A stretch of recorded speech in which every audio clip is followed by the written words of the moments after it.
going as they were going between the president and the deputy. We'd sit down with you and we'd really discuss these things and we'd say, let's see how we can get these people wasikizane, but it was difficult.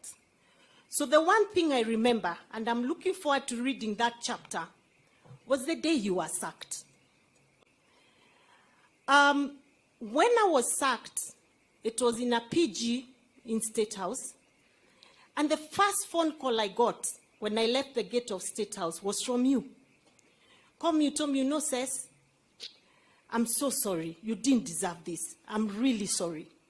And then I remember telling you, I really doubt they will touch you because you've done a very good job for this government. Of course, the second phone call was from His Excellency, the President. And I was actually just getting to my house. I wanted to go home and just cry out the pain and the anger and frustration. And he called me and told me, please come over to my office. And when I went, I remember you looked at me and started laughing. And then it hit me, it's not this serious. There's life after this.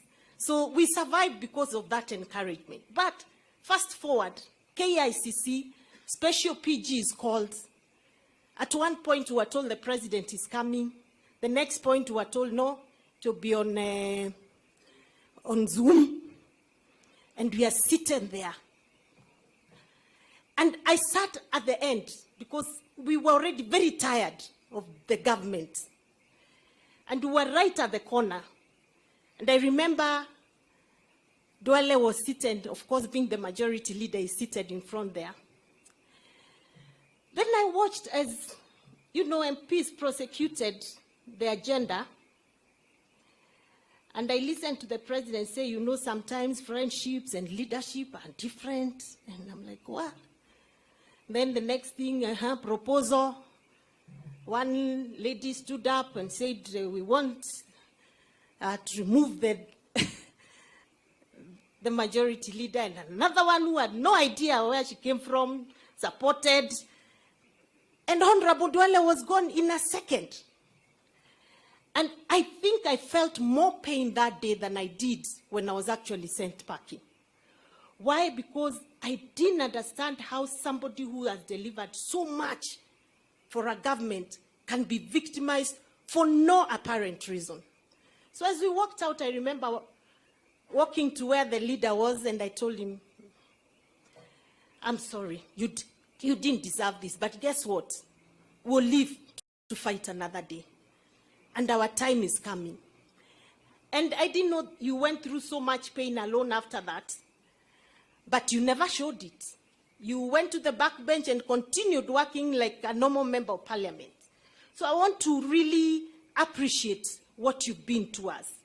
I want to appreciate that you mentored me as a deputy whip. You taught me the ropes of parliament. You gave me strength to push even very unpopular agenda. You told me that it is possible as a leader at certain levels. You do even the most unpopular things because that's the agenda of government. So I appreciate you, my brother Duale, and I wish you well. Obviously, Your Excellency, you're getting Duale out of the political scene has changed quite a bit because it's not normal to have Duale not speak for a whole month. And the only time he speaks is in some event of the ministry. So I keep feeling you are misplaced. And I'm not saying you should come back, but I keep feeling we've lost a very big voice in the political platform. And I'm very sure sometimes you look at us and wondering why we are not speaking like you used to. So we will try and do and fill that gap that you've left out. So otherwise, thank you so much, Duale. Thank you for mentioning me in your